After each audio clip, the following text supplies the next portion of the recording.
আসসালামু আলাইকুম।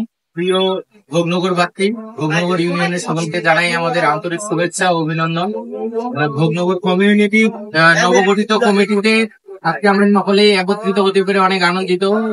আমি মোহাম্মদ নাইমুর রহমান, আমাদের সাধারণ সম্পাদক আশরাফুল চা, আমাদের যুগ্ম সাধারণ সম্পাদক সুমন, এবং আমাদের দপ্তর সম্পাদক আছে রাকিব, প্রচার সম্পাদক প্রচার সম্পাদক রূপম, তারপর হচ্ছে যুগ্ম সম্পাদক যুগ্ম সাধারণ সম্পাদক রাফি। আমরা সকলেই একসাথে সমবেত হইতে পেরেছি, এটা আমাদের জন্য অনেক সৌভাগ্যের বিষয়। আমরা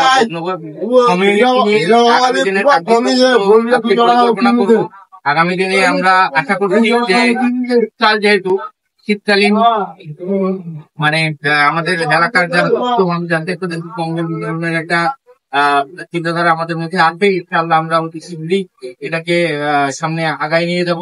আমরা এই কার্যক্রম পরিচালনা করবো। ভোগনগর কমিউনিটির সাথে সকলে আছেন, সকলে আপনারা অনুপ্রেরণা দিচ্ছেন, এজন্য সকলকে ধন্যবাদ। আমরা এগিয়ে যেতে চাই আপনাদের অনুপ্রেরণায়, আপনারা সকলেই আমাদের পাশে থাকবেন।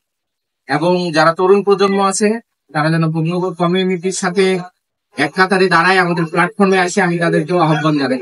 ধন্যবাদ সকলকে। আসসালামু আলাইকুম।